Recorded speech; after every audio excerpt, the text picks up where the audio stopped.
श्री शिवलीलामृत कथासार अध्याय 11वा। या अध्यायाची फलप्राप्ती म्हणजे जो या अध्यायाचे पारायण किंवा श्रवण करेल त्यांचे आयुष्य वाढेल, अवकाळी मृत्यू टळेल, त्यांची सर्व पापे नष्ट होतील, रोज 1000 गायी दान केल्याचे पुण्य त्यांना लाभेल, तसेच रोज 1000 बिल्वपत्र अर्पण केल्याचे पुण्य हा अध्याय वाचला किंवा श्रवण केला म्हणजे मिळेल।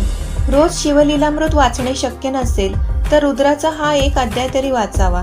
या रुद्राध्यायाचे पारायण केल्याने रोज रुद्र केल्याचे पुण्य लाभेल। अध्याय 11वा। कथा प्रारंभ। शिवाचे पूजन करताना रुद्राक्षांचे खास वैशिष्ट्य आहे।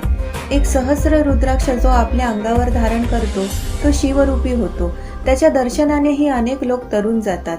हातामध्ये नेहमी 16 रुद्राक्ष बांधावेत। जटेमध्येही एक रुद्राक्ष ठेवावा व त्यावरून स्नान करावे, त्यामुळे त्रिवेणी संगमात स्नान केल्याचे पुण्य लागते।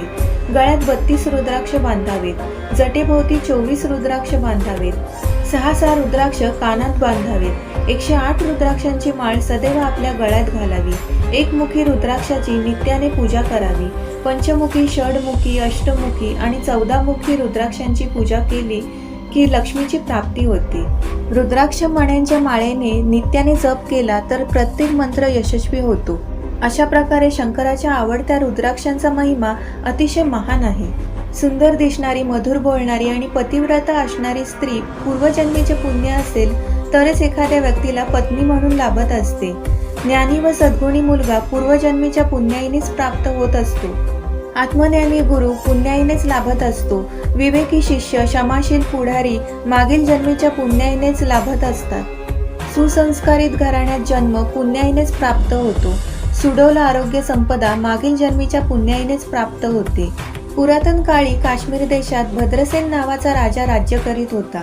या राजाच्या दरबारात एक बुद्धिमान प्रधान होता। राजा व प्रधान सांत्विक वृत्तीचे होते। ते प्रजेच्या कल्याणाच्या योजना सफल करीत असत। दोघांचीही भगवान शंकरावर नितांत श्रद्धा होती। दोघांनाही शंकराच्या आराधनेने पुत्राची प्राप्ती झाली। राजपुत्राचे नाव होते सुधर्म व प्रधानपुत्राचे नाव होते तारक। हे दोघेही बालक बालपणापासून शंकराची आराधना करत असत। त्या दोघांचा लहानपणापासूनच स्नेह जडला होता। वयाच्या 5व्या वर्षापासून आई व दासी त्यांना उत्तम वस्त्रे नेसवून अलंकार घालून सुवासिक अत्तरे लावायच्या, परंतु हे दोन्ही बालक ते अलंकार काढून दान करायचे आणि सर्वांगाला भस्माचे लेपन करून रुद्राक्षांच्या माळा घालून ते दोघे एकांतात बसून ओम नमः शिवायचा जप करीत असत। आपल्या मुलांचे असे वागणे पाहून राजा व प्रधानाला आश्चर्य वाटत असे। राजाने या मुलांना शिक्षा करून पाहिली, थोडा मारही दिला। दोघांना एकमेकांपासून दूर ठेवण्यात आले, परंतु याचा काहीच परिणाम मुलांवर झाला नाही। त्यांनी शिवाचे स्मरण सातत्याने सुरू ठेवले। या परिस्थितीमुळे राजा व प्रधान काळजी करू लागले। एके दिवशी पराशर ऋषी काश्मीरला आले। ते त्रिकाल ज्ञानी होते। ते श्रेष्ठ ज्येष्ठ वशिष्ठ ऋषींचे नातू होते। यज्ञाच्या वेळी राक्षस त्रास देत असत, त्यामुळे पराशर ऋषींनी राक्षसांचा नाश केला होता। विश्वामित्रांनी ब्रह्मदेवावर राग धरून प्रतिसृष्टी निर्माण केली होती। पराशर ऋषींनी त्या शूर प्रतिस्पर्धांना जर्जर करून नष्ट केले होते। असे हे महापराक्रमी श्रेष्ठ ऋषी भद्रसेनाच्या राज्यात आले होते। पराशर ऋषींचा नातू शुभयोगींद्र भद्रसेन राजाचा कुलगुरू होता।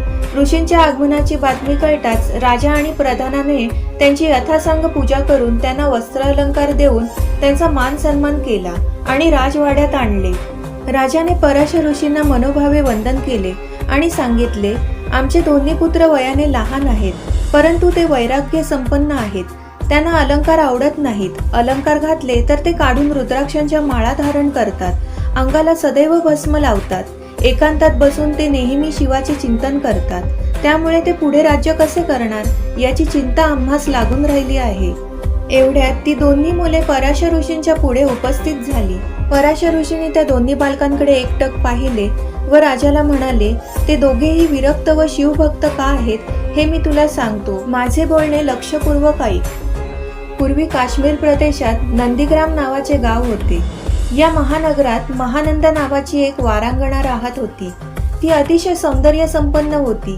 मदनालाही लाजवणारे तिचे सौंदर्य होते। तिची आई व बंधू तिच्याजवळ राहत होते। तिच्या दारात हत्ती झुलत होते। तिचा गायनाचा अभ्यास असून तिने नृत्यकला प्राप्त करून घेतली होती। महानंदा वारंगणा असूनही पतिव्रता होती. पुरुषाला दिलेला शब्द ती पाळत असे. ती मनोभावे भगवान शंकराची पूजा अर्चना करून, दान धर्म करून, सोमवार, प्रदोष, शिवरात्र ही व्रते ती नियमित करीत असे. घरी अन्नछत्र चालवीत असत. ती 1,00,000 बिल्वपत्रांनी शंकराची पूजा करून श्रावण मासात कोटिलिंगे करून घेत होती. एक कोंबडा आणि माकड महानंदेने पाळले होते. त्या दोघांच्या गळ्यात ती रुद्राक्षांच्या माळा घालून त्यांच्या कपाळाला भस्माचे लेपन लावत असे आणि ती त्यांना नृत्याचे शिक्षण देत होती. तिने एका अतिशय सुंदर अशा शिवमंदिराची स्थापना केली होती. ज्यावेळी तेथे ब्राह्मण पुराण सांगत त्यावेळी हे दोघे जण ते लक्षपूर्वक ऐकत बसायचे. महानंदेमुळे त्या दोघांनाही शिवपूजनाचे पुण्य प्राप्त झाले. एके दिवशी महानंदेची परीक्षा घेण्यासाठी म्हणून साक्षात शंकर भगवान सौदागराचा वेश धारण करून नंदीग्रामला आले. सौदागराचे ते तेजस्वी रूप पाहून महानंदा भारावली. सौदागराचा हात पकडून तिने त्यांना रत्नजडीत पलंगावर बसवले. त्यांची आदराने चौकशी केली. सौदागराच्या हातामध्ये अतिशय सुंदर असे रत्नकंकण होते.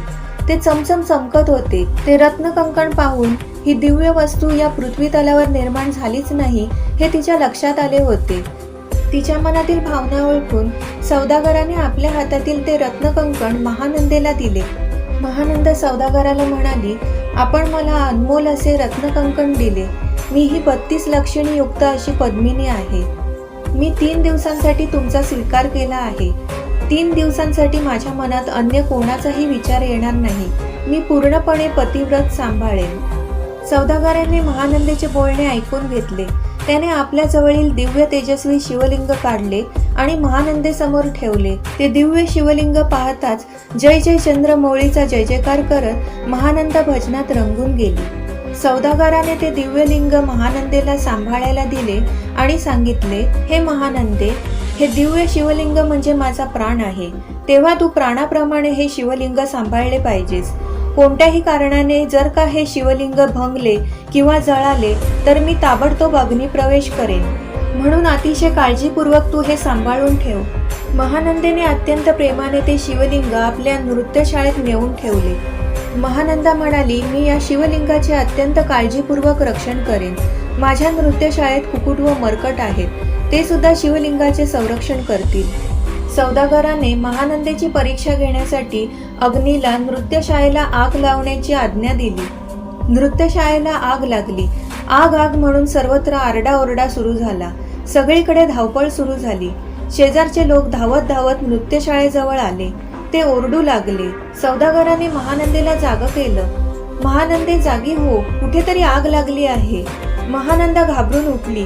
तिने आपल्या घरातूनच अग्नीच्या ज्वाळा प्रकट होताना पाहिल्या. नृत्यशाळेला आग लागल्याचे तिला कळाले. ती धावत पळत नृत्यशाळेत आली. तिने कोंबडा व माकड यांना सोडून दिले. ते दोन्ही रानामध्ये पळून गेले. थोड्या वेळातच ती नृत्यशाळा पूर्णपणे जळून भस्म झाली. सौदागराने महानंदेला विचारले, महानंदे, माझे दिव्यलिंग सुरक्षित आहे ना? तू कुठे ठेवले आहेस? त्याचा व्यवस्थित सांभाळ कर.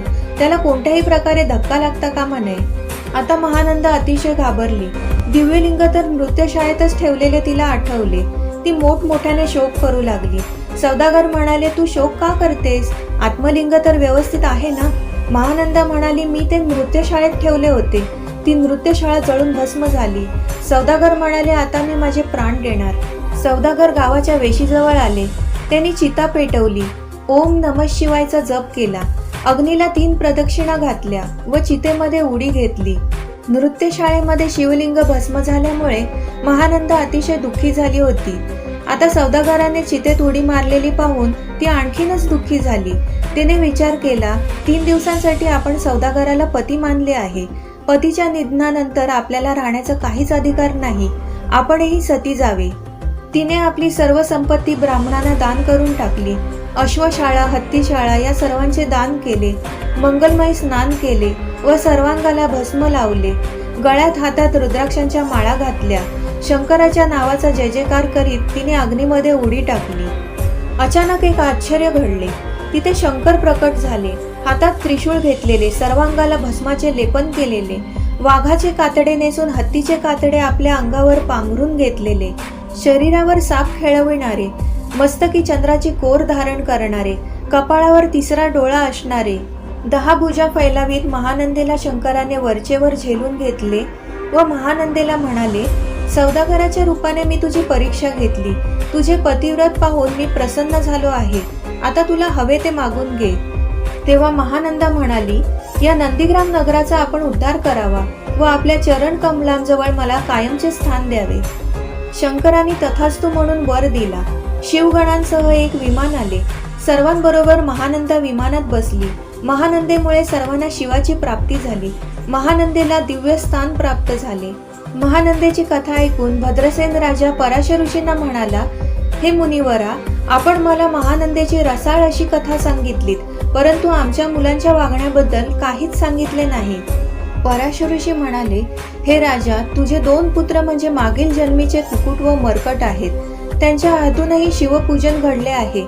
त्यामुळे राजपुत्र व प्रधानपुत्र असा उत्तम जन्म त्यांना लाभला आहे.